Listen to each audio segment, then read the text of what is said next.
Great.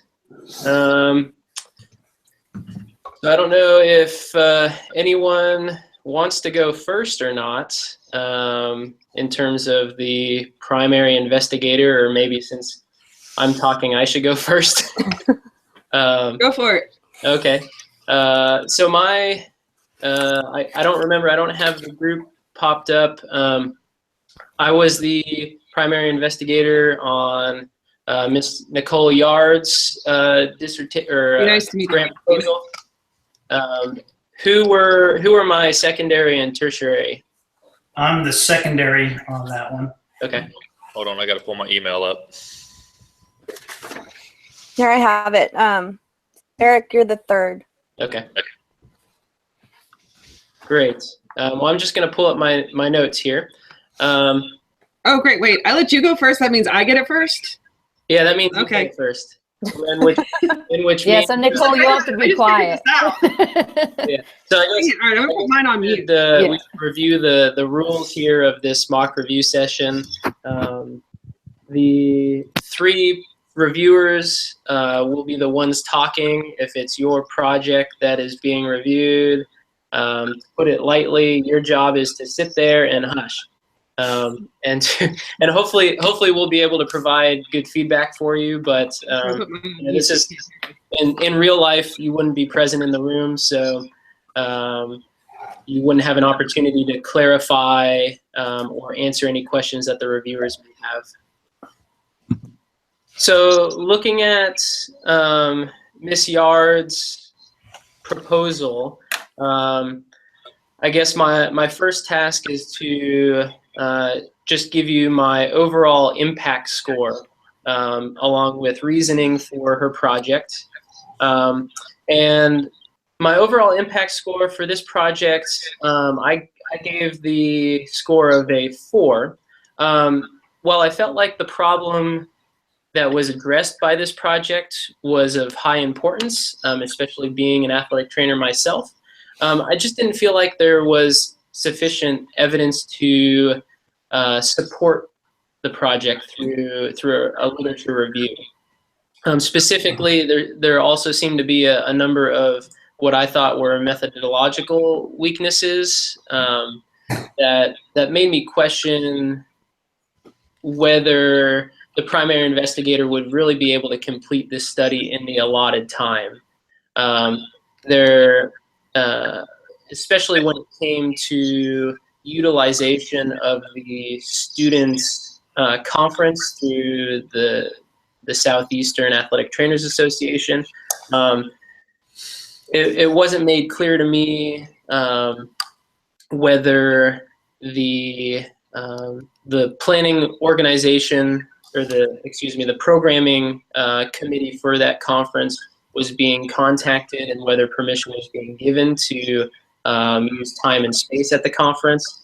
So it just wasn't clear to me that the primary investigator would actually be able to utilize that conference and therefore complete her project.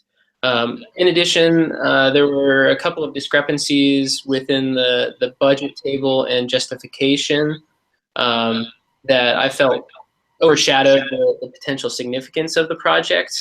So my recommendation at this time, as the proposal stands, would be to not recommend funding for the project. And I apologize. Let me pull up my additional notes here.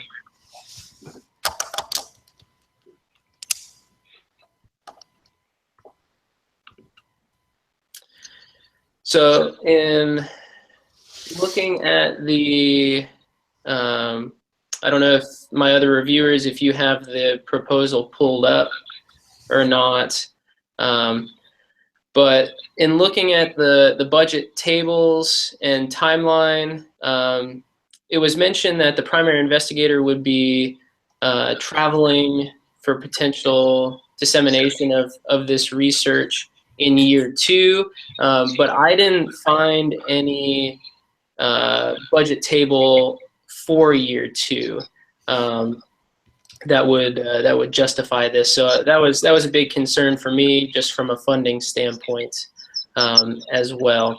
I thought overall the the writing was concise and to the point. I really would have liked to have seen a little bit more of a I guess, literature review in the background of where this research on person-centered care was coming from to help me better understand why it was of importance for teaching in an athletic training program. I did feel like the key personnel and research team that the primary investigator had set up was certainly appropriate and diverse enough to complete this project. But as I previously mentioned, there were just a number of discrepancies in both the funding and methodology that I felt warranted us not funding this project. Any thoughts from the other two of you? All right, so my overall impact score was 5.4, and I thought that it was interesting, not knowing a whole lot about athletic training in the curriculum, but I thought it was interesting that being a people-based business, I guess, for lack of a better term, that there was not any education with regards to dealing with the individual. So from what I gathered, it seemed like the current education process revolved around treating the symptoms and not the individual. So I thought the idea behind the project made sense to train the future athletic trainers in dealing with not only the symptoms and the issues, but also to deal one-on-one with the individual that they're providing care for. So I thought that was, for me, pretty relevant. Again, not being an athletic trainer, I'm not really sure how that is, with regard to how things actually go with athletic training education.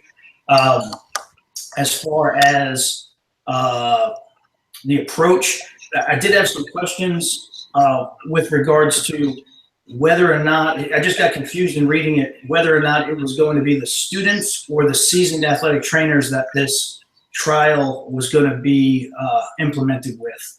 And I just couldn't wrap my head around it. It just kind of seemed like it went back and forth, like the curriculum was for the students, and it was mentioned that the students would be in attendance at the conference, but then there was mention of the seasoned athletic trainers being part of the trial process. So that kind of caused a little confusion for me.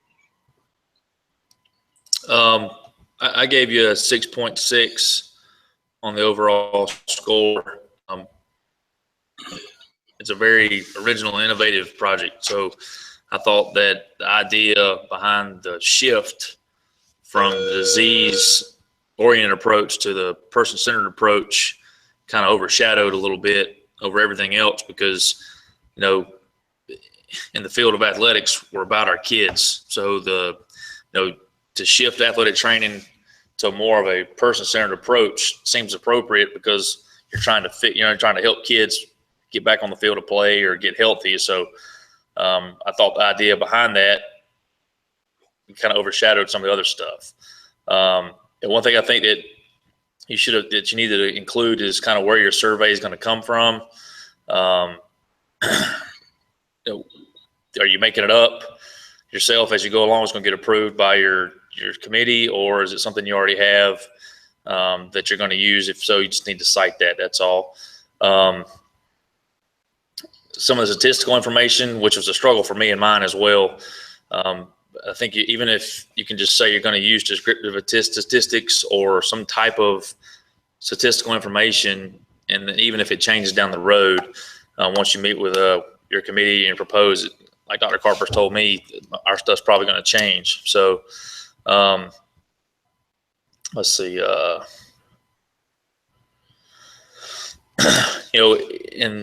think it was in the significance.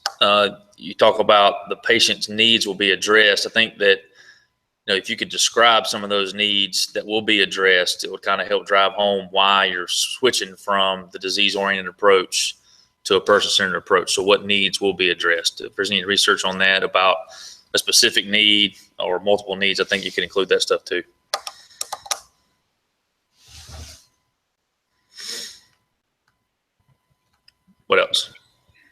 I just one of the things with me also that just kind of raised the question. I kind of understand some of the rationale behind it with regard to the investigators. Obviously, a pretty well established group of investigators.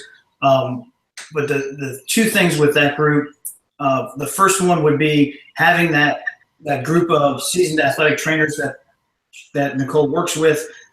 Why are they not more involved in the process? If they're going to help with developing the case studies, I think maybe one or two should have been listed as co-investigators. And then I understand the case study logic behind the social worker, but I don't know how much application the social worker is going to have in developing a curriculum for athletic trainers. I guess that was something I had as well about the case studies. Is that the actual intervention? Like you're giving them the case studies and they're going to read it, and you're just doing a pre and post survey based off of what they learn off of reading the case studies.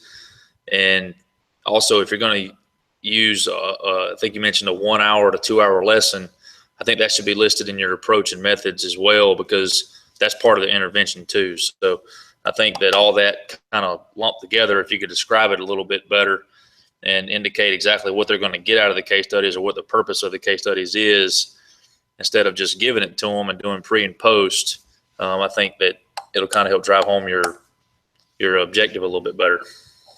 Yeah, I agree. And I think to that point, Eric, even just including a little bit more of the methodology of what goes into that 2 hour session, just would help us from a review board standpoint to better understand what the students are going to actually be learning to help with the just with the pre and post testing of this project. Because right now, as it seems, yeah, I would agree that are they just looking at the case studies and then doing sort of a before the case study and after case study survey, or what goes into this 2 hour session that is going to make the biggest difference here for the students. I also wanted to ask both of you whether or not you had seen anything in the proposal that explained under the tuition, it was listed that there was, I forget the exact figure, I think maybe $5,000 in tuition. And I couldn't find any justification for that. And I was wondering if either one of you two had found that in the proposal. I don't remember looking for it. I don't remember seeing that. Yeah. Okay. I'm kind of going back through now and looking, but Okay. I do think overall, though, the idea behind the proposal is in lines with the NATA and the direction they want to go with. So it could be, once all of these issues are kind of worked out, I think it could be a kind of, as Eric mentioned, a positive direction to take the field of athletic training education. I absolutely agree. I do, and as a clinician and now educator within athletic training, it's certainly important to be teaching our students about person-centered care. So it was hard for me to know that it was important, but not necessarily be, I guess, completely convinced through the paper here. Anything else that you guys have to share? No, I think you did a good job. I think it's worth, it's definitely an innovative and unique idea and something that would benefit the field of athletic training. It's going to be beneficial and it's going to help a lot of students if it's something that's adopted. So I definitely think it's something that is worth funding. Just if you shore up a couple things, you'll be on point. I agree. If the methodology is just kind of worked out a little bit more behind how the it's going to be implemented, I think the concept is pretty solid. Yeah, I agree. Okay. Thank you, guys. I don't know if I'm supposed to step in here, but make sure you go around and decide if you want to revise your impact score at all based on the conversation. Okay. Oh, gotcha. I don't know that I would revise my impact score too much. I think a general average of the three of our scores is right in the ballpark where I still feel the proposal stands. I don't know. I kind of feel like just in my, like it says up there in the top, if the, let's see, if the potential significance of the study is too great to overshadow a number of methodological weaknesses, then it should be clearly stated. Well, I didn't clearly state that in my writing, but I feel that is the case. I think the potential of this project kind of outweighs some of the other things that have happened in the methodology. So that's why I gave a higher score. Yeah, I kind of I'm in line with Eric a little bit. I don't think it's a 4, but I don't believe it's should be rated too high. That's why I just went through and averaged what Right. my significant scores for each section would be, my scores for each section, and came up with the significant score of the average of all of those. So looking at right around, I had 5.4, so roughly 5.5 out of 10, I guess. So. Which I would probably be more apt to go to that as opposed all the way down to a 4 as well. But again, I think that the uniqueness and the potential impact outweighs some of the other things. So are we supposed to change the score, or are we just discussing here? You don't have to at the end. Like if you saw the review video example, based on discussion, you could decide, well, based on what's been brought up, I want to move my score from a 5 to a 6, or based what they said, I think I'd move my score down a 6 to a 5. But you don't have to do it. That's just how you Right. kind of wrap up the conversation. Gotcha. Sure. And I guess I may be just a little harsh. I completely agree with all of the statements that both you, Steve, and Eric have mentioned. So I think it's just I certainly could be talked into improving my impact score up to a 5, but I guess I just may be a harsh grader here. So what was your main sticking point for giving it a 4 as opposed to a higher score? So I just felt that to me the problem that was addressed was important and significant, but there were just too many concerns within the approach to the research, and then as well with the budget discrepancies that just seemed like little oversights that can be easily fixed. But as looking at the proposal as is, I just thought overshadowed the fact that this is an important problem that I would like to fund and see pushed through. It's just not in its final, what I would consider to be its final draft right now, because of those discrepancies. So what do you guys think? Well, I guess if it's up to us individually, then we don't have to adjust our score. Okay. Well, you froze up there for a second, dude. Indeed, but I can understand everybody's points, and mine might have been a little bit high, but I think I go back to how I think the potential outweighs some of the other things. So I think it's worth funding and just needs to be revised. So I just think we'd have to go down a little bit on the score if we decided to change it. Yeah, I agree. It shouldn't. I don't think it should be as low as a 4 or too much higher than a 6. It just depends on how much we want to weigh the potential importance of the project. Right. Yeah, and I do think it is. It's certainly a problem of high importance. I do, and if I'm reflecting just on that to change my score, then I would certainly bring it up to at least the 5. But I do agree with you, Steve, that somewhere within the range of the 5 to 6 impact score would then be appropriate. Okay.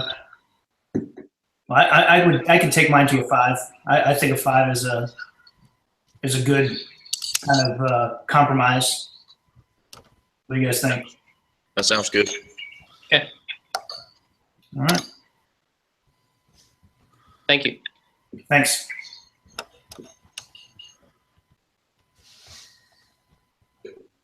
Who's on deck? So do the people who wrote the grant get a rebuttal? Because I'm sure she's sitting there like thinking, I really want to say something. No, move on to the next one. That'll be good. I'll email y'all later. Nicole gets her revenge now because she's we're each going to get our opportunity to sit in the hot seat here. It's all good. Do you want me to go next? Sure, go ahead. Okay. My main person was David, so we'll do David. Let me find yours. Hold on. Okay. So for David's, I actually gave your impact score was an 8.6. I thought you did a good job with the overall study, the design. It was thought out. I mean, you've been thinking about it for 3 years now. My biggest thing was to really just clarify why. I guess I looked at this more as a critique versus an actual grant thing, because I thought that'd be helpful. But really clarify why, as an athletic trainer, you were qualified to do this study, because people who don't understand what we do are going to be like, why is he studying hearing health? Like, so I think to some people that won't make any sense. So I think just including some statements that just really clarify why this is within your scope of practice and why injury prevention of all kinds is within your scope of practice. I do think that having an audiologist on your team helped. At first, I was like, where's your audiologist? And then I went back and saw you had an assistant professor of audiology. Definitely helped the credibility of your study to have these people. It sounds like you have a strong team on board. You have a lot of support from various institutions to conduct this study. Environment. You've done some preliminary tests to kind of look at the feasibility of this. Basically, I was a little surprised that musicians weren't given more education on hearing health within the lesson plan. I didn't look at the budgets too closely because I know for this project, we were kind of like trying to figure that out. So the biggest thing, one of my questions was, what are the challenges you would anticipate having to overcome to convince musicians to wear ear gear as part of your planning process for this online educational tool? Because you cite industrial workers a lot, but when you have an industrial worker, they're just basically blocking out noise. That the only thing they need to know is it on or is it off? Whereas musicians, they're using this, they need their hearing in order to detect pitch, change in tone, loudness, all these other things you identify. So how are you going to address these challenges as part of your webinar? And how are there any current protective equipment available that they may be more likely to use or maybe more in line with what they need, as well as to protect their hearing? Let's see. Those were the biggest things. I think an online program is great. The other thing, I was like, how are you going to entice these musicians to participate in this? Because knowing my students the way I do, if you don't give them some sort of incentive, then they're just not going to do it, especially if it's a 3-hour program online, which is not unreasonable, but for students, if there's not a grade attached to it, they're not going to do it. So because you spoke about potentially doing this as part of a class or to implement into their programs, and you're doing this as a pilot study, I don't know what the ethical implications are for offering extra credit for them to complete it. You may get a better turnout. You may get a better more participation. That's not my phone, that's my coworker's phone. But those were my suggestions for you. I guess since I was secondary, I'll go next. Yeah, I gotta be honest.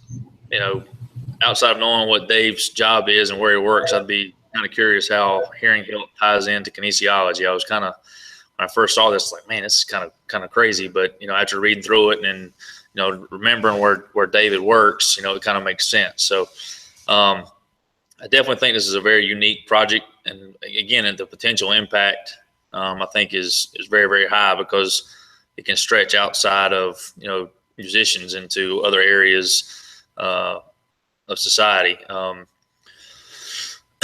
think that you know, early on in the significance, I think you need to kind of like what I said for Nicole when she talked about the needs of the patient. You mentioned the positive effects on the musician's career and quality of life. Maybe mention some of those specifically instead of just having a generic statement of that it'll affect positively the musician's career and quality of life. So I think that, you know, maybe including some things that it could do. As far as the approach, you know, one thing I was going to ask, you know, is that you're including you got your co-investigators and you're relying on them to kind of help build your content. You know, do you anticipate any problems with the content design because there might be conflicting ideas? No. Also, would it be beneficial to determine if parts of the program are better than others? Because if something doesn't work, you don't want to use it again. If you're going to use this as a outside of your field, you're going to refine it and make it better down the road. So, are there perceived benefits from the end users on what works and what doesn't work? How will your survey be distributed? I didn't see that in there. Just saw that you were going to use one. Let's see. One question I had is, how are you setting this up at your school? You know, is there somebody that's helping you set this up online, like through Canvas, Blackboard, that kind of thing? Need to make sure you mention that.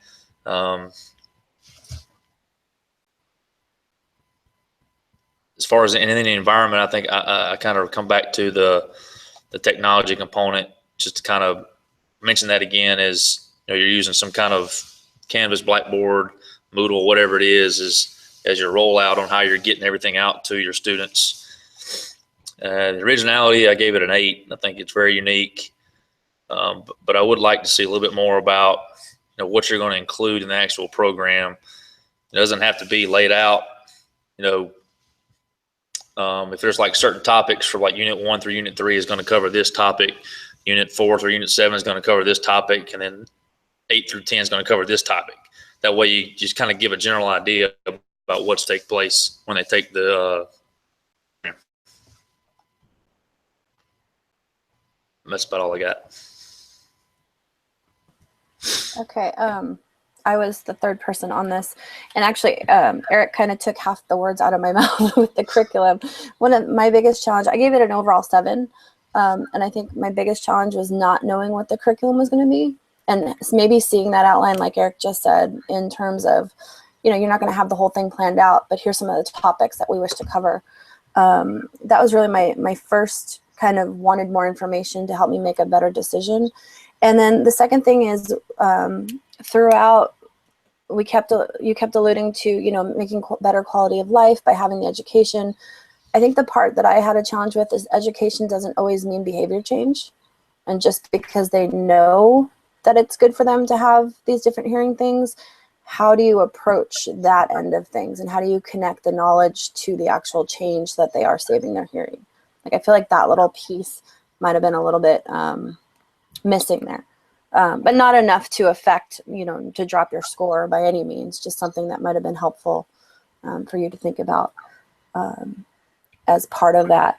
I mean, really everything else that I had written down, to me, it was really strong. I think the background was really strong. I understood it because I've kind of talked to you along the way and how this works as far as you being an athletic trainer. But I thought it was really strong. I just had a few things that I think could have made it stronger for you. So everybody else took the words out of my mouth, so I'm not really sure what else to say.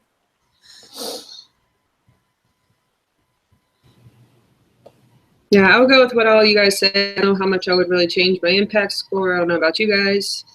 But I think within that 7 to 8 range is a good range. Yeah, I gave him a 7, so I'd kind of stick with that until, as long as David can show some curriculum outline. I think that'll definitely up the score, but I think it's very, very good. Okay.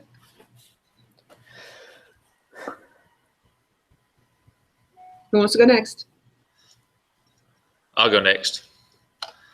I got Steve. I'll keep mine on mute then. I got to find the.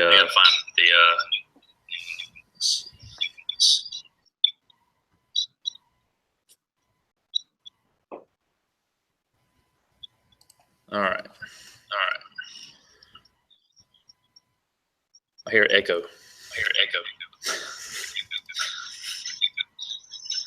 Is that from me? Or David? I think it's from David's. Is it still there? Yeah, I hear an echo. I guess I'll mute mine for now. All right.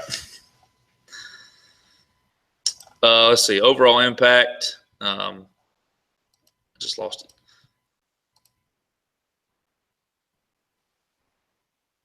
Sorry, hang on. I just lost it.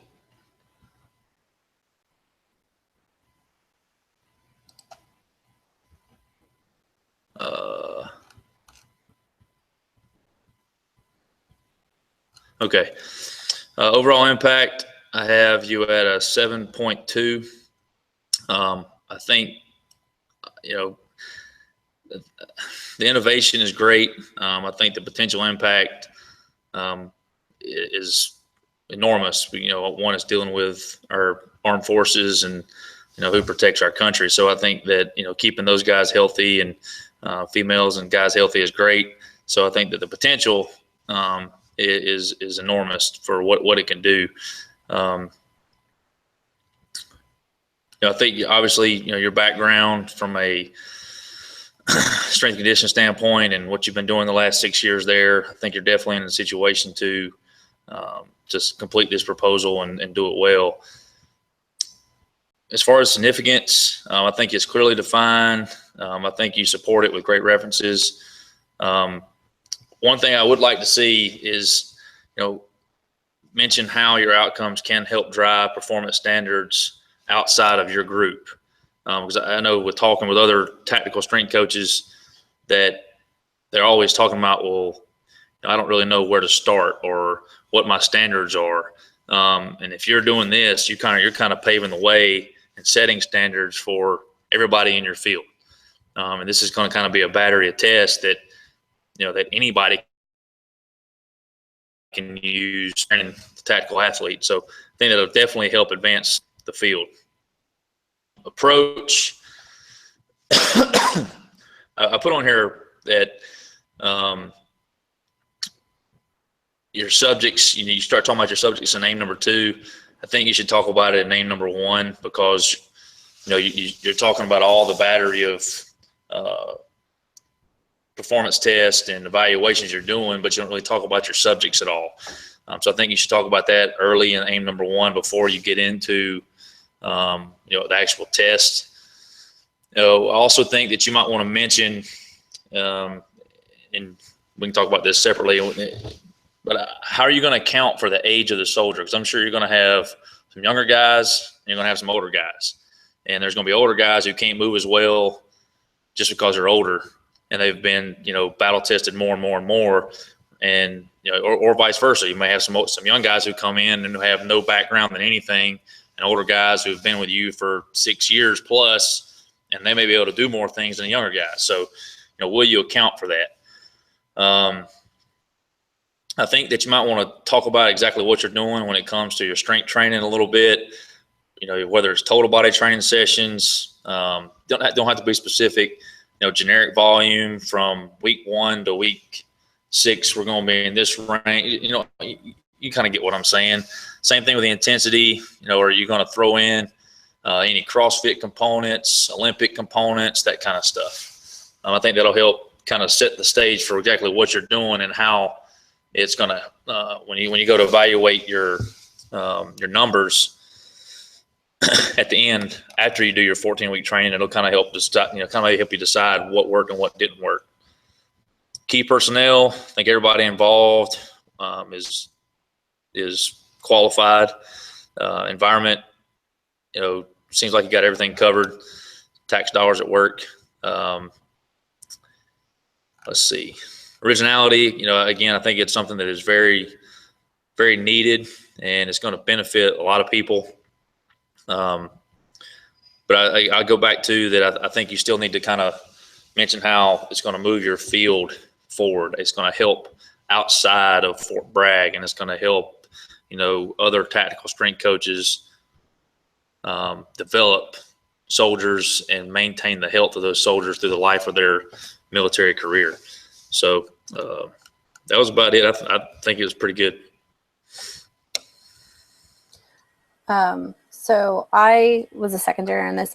I actually gave it a high 6, almost a 7. I wasn't quite sure if we were doing points, like a 6.5, so I just stuck with the 6. My confusion throughout, at times I wasn't sure if you were doing an intervention or you were just looking at data and comparing it to an already existing intervention.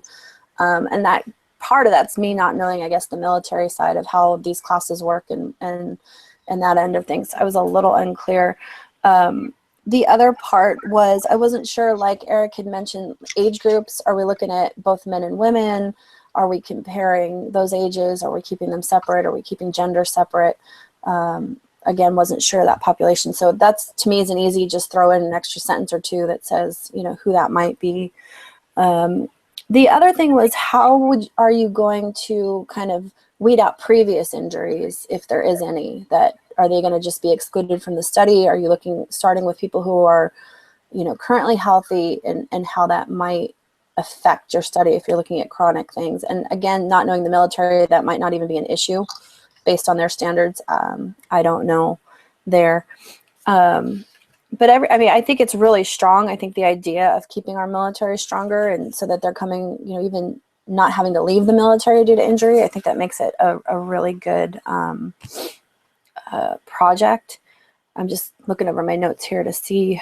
One of the things that you mentioned is using BIA and Skinfold for the body fat measurements. And I wasn't sure why there was 2 different things, especially since the reliability on both of those are very different in terms of the accuracy. So, my assumption is that if you use BIA for pre, you'd be using it for post, and hopefully not mixing those 2. But that part was a little unclear to me on that. I just think having the military to back you and the funding and, the record keeping that's kept there, I'm sure is different than other organizations, and that makes it really strong. I'd be inclined, just listening to, Eric's description, to actually jump that up to a 7 as opposed to a 6 in my overall score on that. Okay. Well, I was the 3rd reviewer for this grant, and I would absolutely agree with everything that the 2 of you have already mentioned, so I'm not going to repeat it all. Jen, thank you for sharing your thoughts on the body composition measurements. That was a concern that I had as well, with the multiple methods, and whether or not there was a plan in place for dealing with any error that came about in using the different methods, especially the standard caliper measurements. I know that those can certainly not be the most reliable, especially intertester. I gave it an overall impact score of 7. As Eric has already mentioned, I thought that this is an incredibly powerful and important problem that's being addressed. I did also have some questions about the future directions with this research, and what the larger scale looks like for incorporating this into other parts of the U.S. military. I really don't have too much to more to talk about. A couple of smaller points that I know Steve is there, so he's listening. I would have liked to have seen an operational definition of injury, whether you're looking at injury from the standpoint of time loss, or is an injury just if it's reported to someone within the clinic. Also would have liked to have had a little better explanation of your physical therapist's role in this research. He was listed as key personnel, and I apologize, I don't remember his name. However, his role in the project wasn't made clear to me. In addition, I just had one small comment about the screening tests that were used, the 4 of them. The PI had chosen these 4 screening tests. I would have liked maybe a little bit more explanation as to how these 4 tests were chosen for the screening of the special operations forces. So overall, again, I thought very good proposal and plan in place.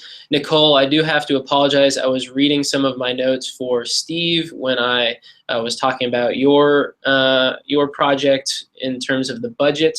This was one where the timeline didn't include the presentation of materials at the Tactical Strength and Conditioning Conference in year 2. And so I would have liked to have seen that included in both the budget for a second year if it extended beyond just the 1 year, as well as in the timeline as well. So I apologize about that, Nicole.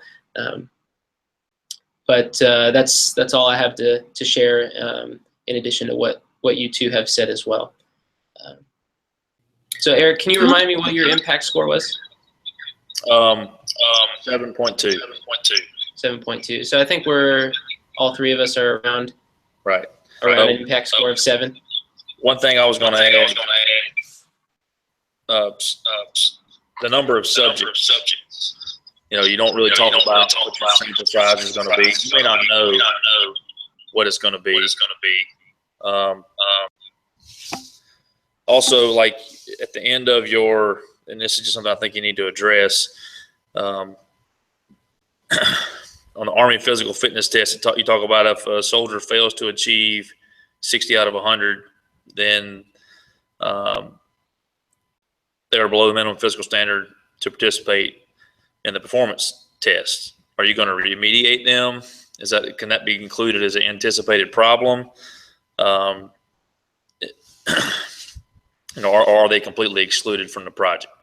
I think that's something you might want to add in your at the end for the anticipated problems. I think everything else is pretty much on the timeline. The only thing I see in year 2 on the budget is your $500 for your publication cost. Is there any way to just put that in year 1 so you don't have to have an extra budget spreadsheet? That'll just help you just go ahead and budget for it. That way you got it, and you don't necessarily have to budget for it for a second year and fill out a whole nother spreadsheet. Just put it in year 1, and you got one timeline for a year, one budget spreadsheet. I think we're all good with a 7 score. I just took the average of the scores that I had. That's how I got to 7.2. So I think a 7 is probably agreeable for everybody. Good job.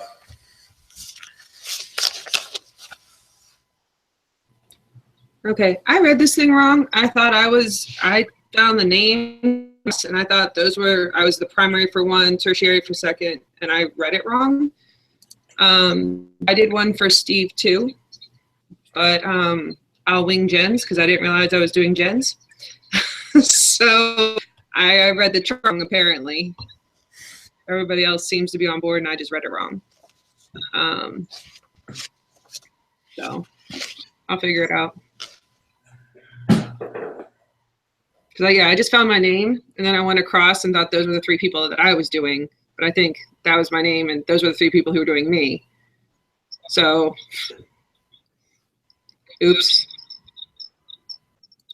We'll forgive you.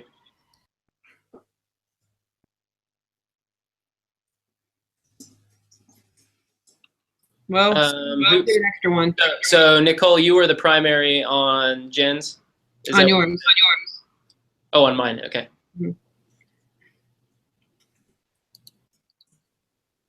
Was I don't think I was the primary on Jen's.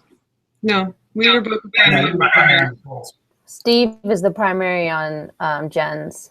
Nicole was the tertiary on Jen. Yes. Well, Steve, you and I will have a conversation then.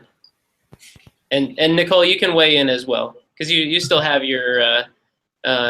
Did you get a chance to look at hers at all? I'm looking at it right now. Oh, perfect. I followed Jen's stuff throughout the last 2 years, and I'm familiar with what she's doing. Great. So you talk and I'll come in. Okay, so we're doing Jen's now? Yeah, okay.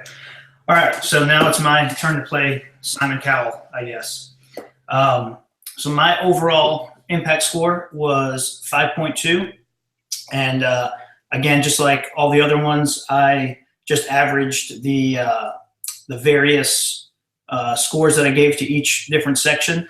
I think the concept of implementing a physical activity program for older adults is something that is definitely beneficial, especially since the population continues to get older and that population above 65 continues to grow with the medical and healthcare resources to extend the lifespan being in place. The concerns that I had were really just revolve around the program of martial arts for the older population. So I don't know what type of, I know she's going to have a questionnaire and different things to kind of figure out who the subjects are going to be. I don't know, just knowing some people that are 65, I know, and older. I know some people that are very active and other people that are not so much. So my question was really around for those people that are not as currently physically active, that have significant balance or coordination issues, how much of a modification is going to be needed for those individuals, and is that going to impact the general curriculum that's going to be presented to the people in the program? So is it going to be so significant that they're really not going to gain much benefit if they have to support themselves with a chair or something along those lines for the entire process? Are they going to get as much benefit as the people that don't have to support themselves? So that was really my biggest concern with the project as a whole. And looking at just each different section, again, I think that the significance is pretty important, especially since that population continues to grow in numbers. So by preventing falls and things of that nature that come from lack of balance, if we can prevent those things through a martial arts intervention program, then obviously that's going to impact quality of life. It's going to impact medical costs and things of that nature. So I think there's definitely some benefit for that with the approach. Basically, let me look at my stuff here. I think everything is relatively valid and somewhat appropriate to the population. Again, just the way that the modifications are going to be put into place is something that I have a concern with. So I'd like just a little bit more explanation on that.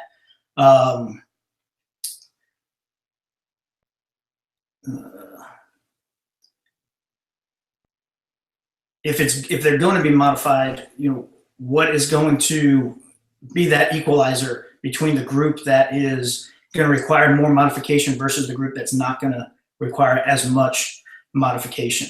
Kind of along those same lines, is there going to be a detailed method to determine who is going to require modification? Is that going to be done on the fly? Is there going to be some sort of a screening process to say people with certain issues are going to be modified a certain way, other people are going to be modified slightly differently? My concern is that there's going to be so many modifications that it's just going to wind up being a mishmash of multiple curriculums being taught, and it's not going to be consistent across the entire group.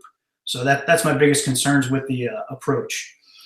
With the investigators, obviously, the people that are involved are highly qualified.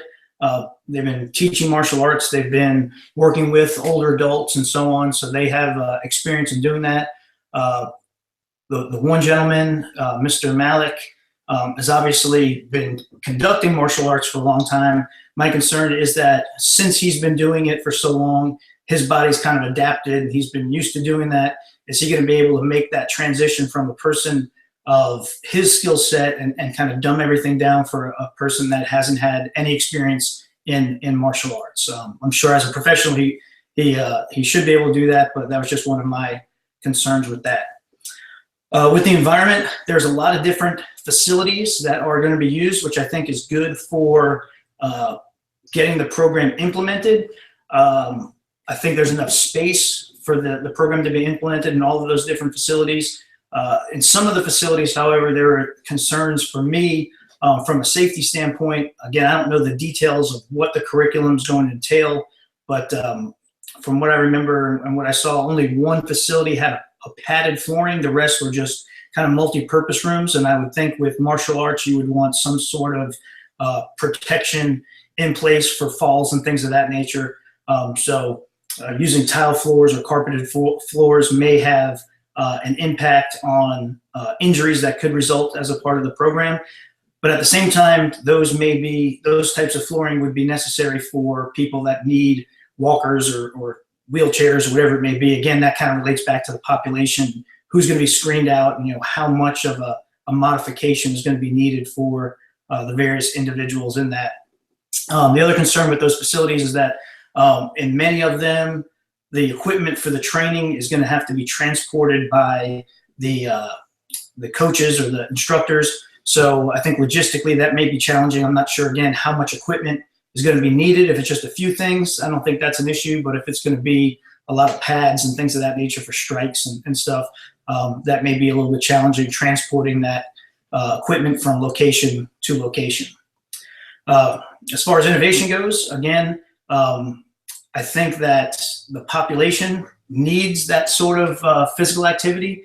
I think it's a different way to look at ways to incorporate physical activity with older populations. My parents obviously fall within that age range, and they are physically active. They go to the community center and participate in a lot of different things. So I think it's another way for older people to be physically active rather than just the traditional things that you see, whether they go to aerobics class or pool aerobics or whatever it may be. I think this is another alternative that comes into play. And I think the benefit of the psyche that comes along with this, getting people to move and accomplish things that they're outside of their comfort zone. I'm assuming most of the people in the study will have no experience with martial arts. So getting them to try something new and then possibly excel at it could be good for their mental well-being as well as their physical well-being. As far as the timetable and the timeline, my one concern was in looking at the timetable, there were only one class was being conducted at a time. So I didn't know if it was possible to run those courses concurrently to kind of condense that time frame so it wasn't spread out as long, or if just because of the nature of the instructors and the class sizes and time that's available, if it had to be spread out across a longer period of time, conducting only one class at a time. So that's basically my summary. So I'll turn it over to Dave to see if he's got any concerns or questions or comments. Thanks, Steve. I feel like you just threw it over to the weatherman or the sports reporter on the local news. If you look at the map next to me, I'm thrown in the towel here. You just mentioned every single point that I had down on my notes. My overall impact score was a little higher. It was a 7. This is certainly a significant and important problem that's being addressed through this proposal. It fits right into mainstream topics in physical activity and kinesiology, but I think it addresses it in a unique way through martial arts training. I didn't have as much of a concern about the curriculum that was in place. I thought the primary investigator was able to explain at least the basic components of what went into the class. However, I did have a little concern about the 60-minute length of the class and whether or not that was going to be too long for an older adult population, and maybe a little bit more explanation as to why 60 minutes. Is that just the typical length of a martial arts class? Have other researchers used a class of that length as well? So I had some questions about that. Otherwise, like you mentioned, Steve, I thought the investigative team, key personnel, was very appropriate for this project. They have a lot of experience both with martial arts training and instruction, as well as working with older adults. I thought the environment set up for this research was very appropriate. A lot of great resources for the primary investigator. I also had the same concerns about the mat flooring or availability of mat flooring in some of these sites that were being used. And I also had some concern about the accessibility of these buildings and whether older adults would be able to get to it via public transportation. I know a lot of older adults may not have a license, be able to drive, rely on shared rides or public transportation. So it would be helpful to know that these sites are on common bus routes or public transportation routes as well. But I thought it was outlined very nicely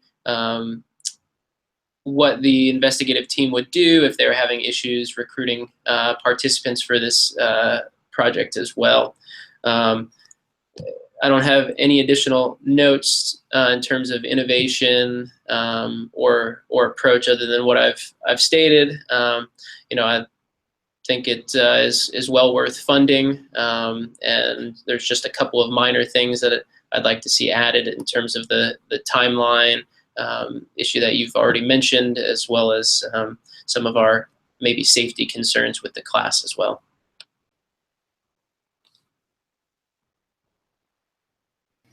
All right. I'm guessing from the fact that you have 3 different sites, this is basically designed to allow access to a variety of people because otherwise it would be easier for you to just do it in one spot. So I'm guessing that this is basically helping to accommodate the people that are going to be participating in this program and support this program. I think it's awesome. I do believe that even if you're sitting in a chair, you can gain so much as long as you're moving, as long as you're working, as long as you're trying. So from what I've read so far, it sounds like the program will be individualized and accommodate each person so they can participate in the program based on their needs. So if they're going to fall over, put them in a chair or a cane or a wall or whatever else they might need. Research for the past 3 years, and I think at this point it's pretty laid out. You have a lot of detail in here. You even go and provide a nice little chart on what you're going to be using to test it, where you got that information from, why you've chosen these tests versus other tests that you could have chosen. The program, older people move a little bit slower, so they may need more time. 65, my mom just turned 60, so I'm starting to redefine what 60, 65 looks like and what they're able to do. It's my only thing that I've noticed is the timeline. Realizing that we're hopefully going to graduate in like the May, June timeframe. And how can you condense this so that you can finish all your testing and all your teaching to be done by April?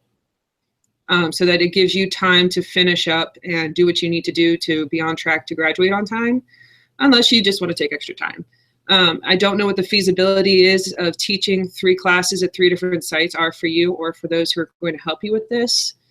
A practical comment of just pay attention to that as you move forward, depending on your projected be done with this in a certain time frame.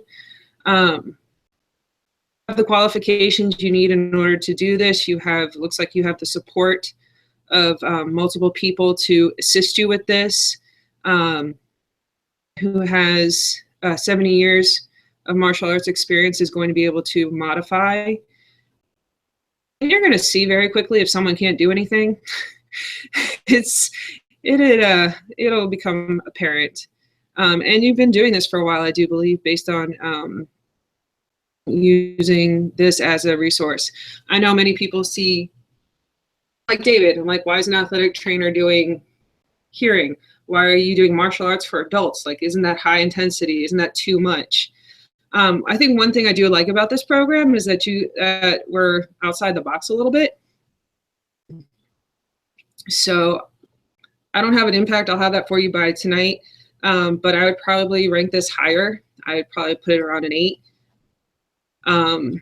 Just because, I don't know, I think you've done a good job with designing and implementing and getting this program. I would support anything they have to say. I think I just look at things a little bit differently. And I tend to grade higher. You can ask my kids. So, all right. Yeah, I'm willing to come up on my score. I graded everybody relatively harshly just based on the comment in the instructions where it was something like an 8 or a 9 is probably not feasible. So I kind of went by 7 being my top score in that case. So most of my scores fall in that 5 to 6 range just based on that information. So I'm willing to raise mine up. Again, I think, like Dave mentioned, the testing and the criteria that she was using to kind of assess the program was well thought out and well organized. My only concerns were the few things that I mentioned regarding how much modification is going to be made, and is that going to make the program completely different than the individuals that are going through an unmodified program. But again, if those issues are addressed and it's kind of laid out, along with the logistical concerns, again, I'm willing to take my score up a little bit. Agree there, Steve. I think overall the discrepancies, if any, were maybe more towards the minor end that just needs a little bit of tweaking here and there to answer some of our questions. And I think because of its impact, on society with the population of older adults just growing astronomically over the course of the next, couple of decades. This is certainly very important to investigate and be a project I'd be very interested in seeing through. Okay, so where are we at with scores? I could take mine up to, 6, 6.5, I guess. That's fine. I think it still puts it in the the high, moderately high impact range. And I was a flat 7. I really wasn't going off of more of a specific point value than just the overall whole number range. So I'd be fine to say an impact of 6.5 is good for me. Okay. Nicole? I would go a little bit higher, but I would do it more at least a 7, just because I do think I do think it's very well thought out. It's very detailed. It's very you can tell a lot of thought has gone into this, and yeah. So I would minimum I would go as about a 7. Okay. Anybody else have anything? So 6.8, 6.79, or 6.1. We'll go. I mean, we can have different scores from what I understand. I know. We don't have to have all the same score. So just, we're all in the ballpark range of that Yeah. 6.5 to 7.5 range. So I think we're good there. Does anybody have anything else? No, I think I'm good. All right. Thanks. Great. I guess that's it, huh? We got Eric's. I do Eric's. Oh gosh, how did I forget? I'm sorry, Eric. I'm on there somewhere for Eric. I don't know which one I am. Hold on. I can't read this chart, apparently. You're the secondary, Nicole. All right, I'll go second then. That's fine. I did that one. I did 3. I'll just get Jen's done.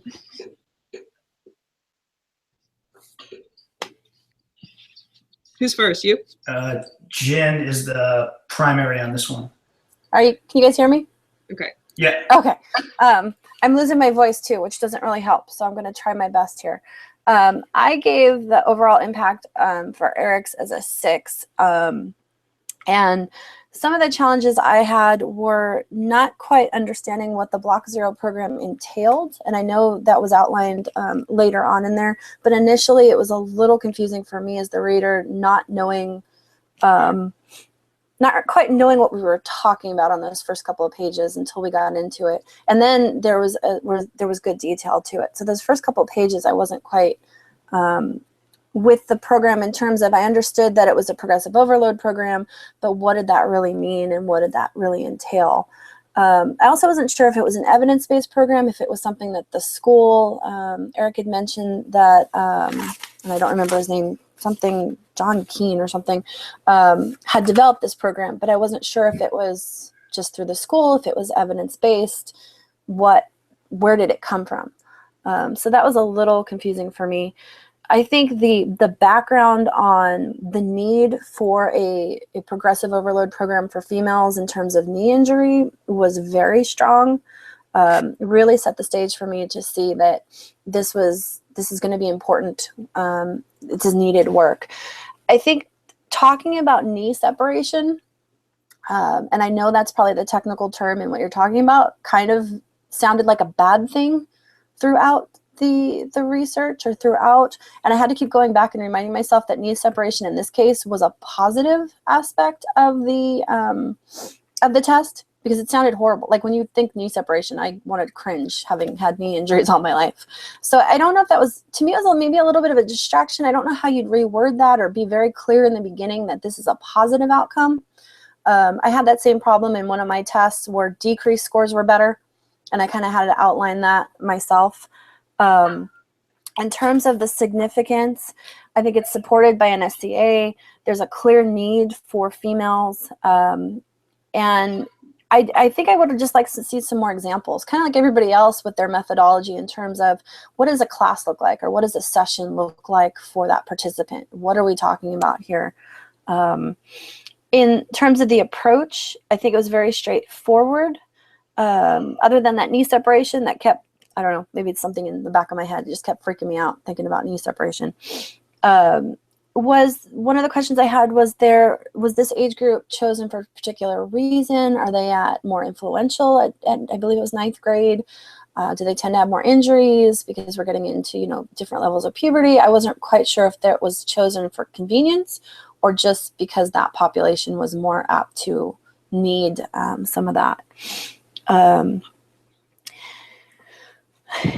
In terms of the data, you mentioned wanting to look at correlations. I wasn't quite sure what that referred to exactly. I think I just wanted to know a little bit more specifics.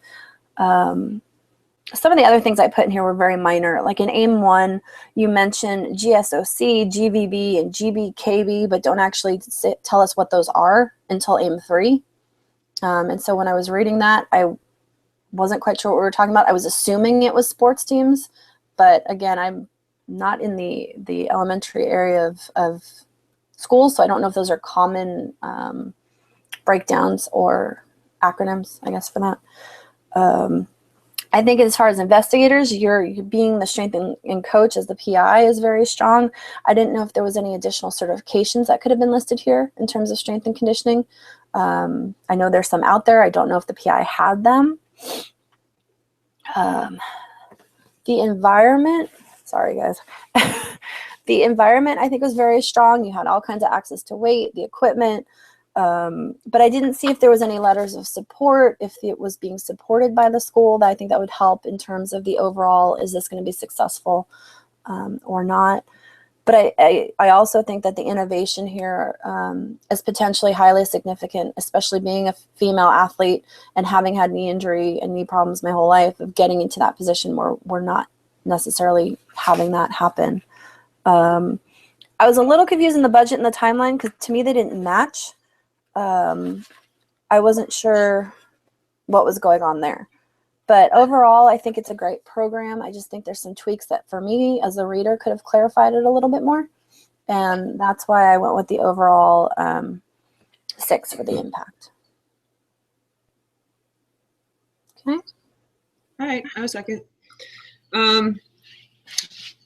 I support the use of ACL prevention programs, but the one thing I'm curious about, I'm just going to throw this out there because this is where my thought was, is looking at the long-term effects of these prevention programs, because the research I've seen says that these programs are great, but they only work while the students or the athletes are doing them. I really like to focus on progressive loading. I do think I'm with Jen, it needs to be explained. You're writing this to a strength and conditioning crowd, so they'll know what it is, but for someone like us, I know what progressive overload is, but I also want to know what that means to you. As the writer of this, I do like the idea of foundational strength before building onto jumping exercises. I think this is highly important. Probably the most effective way of preventing injury. So I like the idea of the program. Again, probably more information on what exactly is in the program and maybe an outline of the plan. Since you have been doing this for 10 years, you do know it very well. My biggest pitfall I saw for you was the fact that you're going to be using software to evaluate the knee, but you don't seem to have any support in the way of like a biomechanist or someone who can do this testing for you.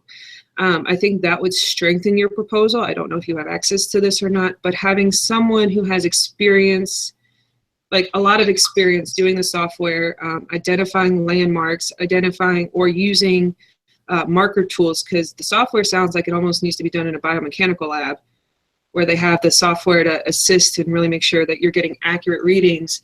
And in order for your data to be significant, you need to really make sure that that testing is spot on, and making sure you have someone on your team who can really help you with that. So I have every confidence in your ability to implement the plan. My biggest concern was the testing and how that measurement was going to be done and by whom and how much training they had to do that. But like overall equipment environment sounded good. I do agree with the implementation of this program. I think it'll be great, especially if you can, it sounds like most people should understand that building foundational strength is important, but if it hasn't been done yet, then I think you really need to build the case in here and maybe be more explicit in saying, okay, this is what progressive overload is, this is the foundational support we're building, and why it's important. Because apparently it's not, if up to this point very few people have added that as part of the prevention programs, then it may not be as obvious as we think it is. And just really emphasizing that in the fact that this program is innovative in the fact that it's, and you do mention it, but really making this explicit with no question, and just fully explaining that to the reader, even when you're talking to the strength and conditioning specialists, and making sure that they're like, oh yeah, why didn't I have thought of that this whole time? You know, sometimes people will say something that's like, seems so obvious, but you never thought about it until that point. I'm like, yeah, I should have been doing foundational strength this whole time. And potentially a future study would be the long-term follow. If you were able to follow these 9th graders for the next 3 years after they've completed this program with you and look at incidents of injury, do a longitudinal follow-up and say, even this program, even when they're not doing it, it still had long-term effects. Just a thought that just came to mind. Because I know that one of the downfalls of these prevention programs are they're only effective, but once they stop, that risk of injury goes back up. Okay, just to kind of, since I'm the tertiary, just to kind of piggyback on some of the stuff that was said. Being a strength coach and knowing Joe Ken, I am familiar with the Block Zero program. So some of the concerns that were mentioned earlier. I didn't have those concerns, but again, I'm slightly biased in that standpoint since I'm familiar with the program going into reading this. So I'm not going to really address those things. Some of the things that were mentioned, though, the term knee separation, maybe to use a better term would be to get a little more scientific and talk about valgus collapse and things of that nature.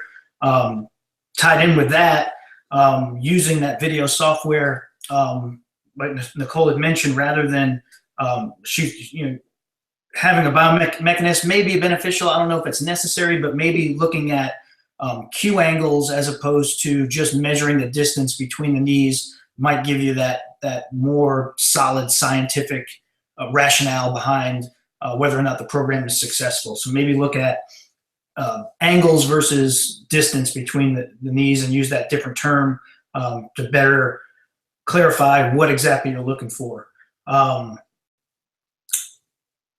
With regards to data, I don't think there was a specific mention of the tests that were going to be used. I don't know if you know what tests are going to be used, but I think just mentioning whether it's going to be a t-test or a ANOVA or whatever it may be more beneficial to the person that's reviewing the grant proposal.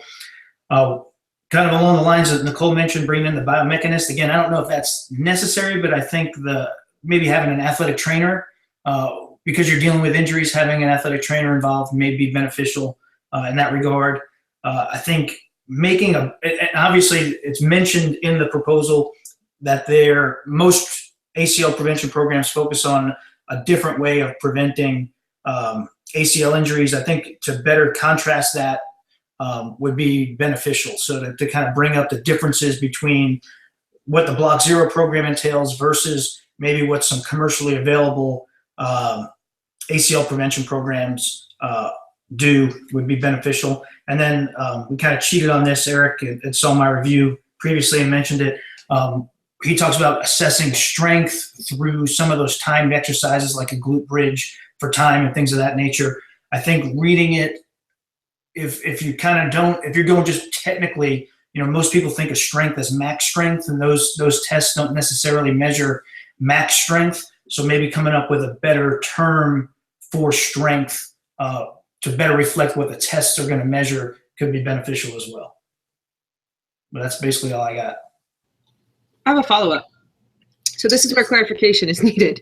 So you mean knee separation as in the knee comes in and that space in between the two knees is what's being measured? That's what's being measured as far as I can tell in the proposal.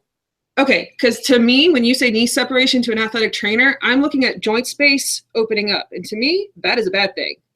So I think clarification of what increased knee separation means, because I'm thinking, okay, valgus force coming in, opening the medial joint space to me, and I'm not thinking of, okay, collapse in the distance between both knees.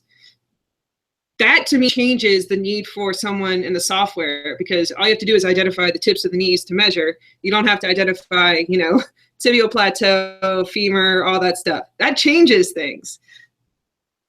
For those of us who aren't familiar with the program, because that would change, my comments and what I would say you need or you don't need. Because I was thinking, when I see here knee separation, I'm thinking joint opening up or something moving that shouldn't. Like I'm with Jen, I'm like, that doesn't sound good. But when you say it the way you said it, Steve, it makes more sense to me completely. Then it paints just such a clearer picture to me as to what we're really talking about. I hope I'm interpreting what it was the right way. I'm assuming that's what it is the angle from the hip to the knee, and not, as Nicole mentioned, kind of any other knee angles. But understanding how ACL injuries occur and valgus collapse is one of those things. I'm assuming that's what's being measured based on that. Okay, yeah, that'd be just a better understanding of more clear definition of what that means and what exactly you're looking at would definitely strengthen it. It would also negate a lot of my comments. So that is a much easier process to measure. If you're looking at Q angle, I think then you would have to bring in markers if you're looking at it actively. Because it's easy enough to measure seated, but if you're looking at Q angle would be a great thing to measure, but you're gonna have to put hip, knee, and patellar tendon markers to look at that actively. And that could be the reason why he's going with the video software to measure Yeah. actual distance versus And angle. that makes more sense. It's an easier measure and something that could actually technically be implemented more easily into a clinical setting. It's easy to visualize that versus the whole thing going down. Yeah. So yeah, that would change a lot. Ignore some of my comments then, based on if that's what you're doing. The other thing I want to go back to, Nicole, is you were talking about doing somewhat of a longitudinal study. And I think that AIM 2 was kind of looking at that, going back to past athletes and seeing if there was anything there. The only thing I wasn't clear on is how far back are we going and what's the time frame are we looking at in that. But I think, Nicole, if you look at that, that's maybe where this was going on AIM 2. I could be completely wrong, but So, I mean, just looking, because he's looking at the education value, and that would have the long-term effects of the program. So understanding why they were doing this, what the rationale is, what the ramifications were, and all of that, I think plays into that longitudinal aspect. But I think, looking to see if they actually put that into practice and it did reduce ACL injuries in the future could be beneficial as well. I actually read each AIM. I put this in here as 3 separate studies. Looking at valgus, looking at long-term, and the third one was like injury had to do with something else. But I looked at, as the way I read each AIM, these could technically, in my mind, be 3 separate studies. Because if you're just looking at how this program affects knee valgus, that's just one study to me. And then a separate study for what is a long-term effect, or how do the athletes receive this program. And I think if you combine them into one, you're going to lose something on the other one. Whereas each is very important in its own right. It almost looks like they could be done 3 separate studies. Yeah, I would almost agree with that, but I think the value is not necessarily looking at the studies of the knee itself. He's really looking at the program, like the effectiveness of the Block Zero program on those things, not necessarily. The Block Zero program is going to have an effect on a lot of different things. He just chose to look at the ACL injury through the use of the Block Zero program. So I guess you can look at it either way. I look at it as validating the program and what the program can do for ACL injuries versus breaking it down into each individual thing. I kind of look at it in big picture terms rather than each of the specific names. I kind of rolled them all up into one study, I guess. I think I see it both ways. And I think I more agree with Steve that if I was going to approach trying to make a program more valid, I'd want more components to kind of show that validity. I guess I read it, yeah. I guess You I read it as, can look at it either way. Yeah. After you said that, I kind of went back through and looked, and I can see where you're coming from with that. yeah. So if we're doing a program validation, then I can see everything. But I thought we were just looking specifically at injury prevention. So maybe that's a comment that needs to be made in there. It's really a validation of the Block Zero program as a whole. and so that's how I read it. So I don't know. Yes, I'm with you, Jen. I looked at it that way, but again, I may be somewhat biased because I'm familiar with the program and the concepts and so on. Mm-hmm. And I'm not, so I'm basing it off of what I read, and most of the literature and everything led up to valgus testing and why this is important for injury reduction, rather than really focusing on the program. So I think if you're going to focus on the program, for me, the way I read it, I would have to change up the literature a little bit more to talk more about the program, what's going on, and what is needed to validate that program. Yeah, and I think that's where Jen came from. Her first comment was talking about she didn't really understand what the Block Zero concept was. So maybe focusing more on that so that the point that the program is getting evaluated is really the emphasis of the grant proposal. Yeah, and that's an easy fix. It's just, where's the focus and where do you want to focus? Yeah. Okay, so does anybody want to change anything score-wise? I'm good right around that 6 mark, I think. Just I'm solid. 6.4. 6. Yeah, so I think we're all in the same range. And mine had a lot to do with, what is the software program and what are we measuring? And I think that's the That's the the good last and one. bad of this is you get so used to doing something that makes sense in your head, but doesn't always, like when you translate it, I do this all the time. Like I'll write something, I'm like, yeah, it makes sense. And then I read it and I'm like, what the hell did I just write? You know, and having someone else look at it and be like, okay, what is this? And I'm like, isn't it obvious? Apparently not. I think somewhere in Based on my Steve's, score, he said that. Steve said something about, I don't know what the wording you used. It was obvious that this was the outcome or whatever. And I'm like, to us, but not to the rest of the world, maybe. Yeah. All right. Great. I got my thank you, notes. guys. Cool. So you guys are all done, right? That was everybody this time. We didn't leave anyone out. No, I think we're good. All right, good. You guys ready for comps next week? The orals? You guys feeling good about that? I'm Not now. not getting mine until Oh yeah, David's doing his later. You're doing yours in June? yeah, with a baby on the way any day now. I'm not going down to North Carolina. Yeah. You're not gonna be that lady who took her psychology final, you know, while she was giving birth. You know, we can all be there. Pass. Well, I'm sure you're all gonna do well. If you didn't, they would have told you if there were any major issues. They would have told you. So if they don't tell you any major issues, then you should be good. And hopefully, doing this process right now will help also prepare you a little bit, because I know a lot of the questions were around the dissertation topic. So hopefully, all that will be fresh in your mind from doing this. So good luck with all that as well. See you guys soon. We'll see you in 2 months. All right. Sounds good. Yeah. So you Good luck, guys, with the comp. Thanks. Take care. Bye. Bye.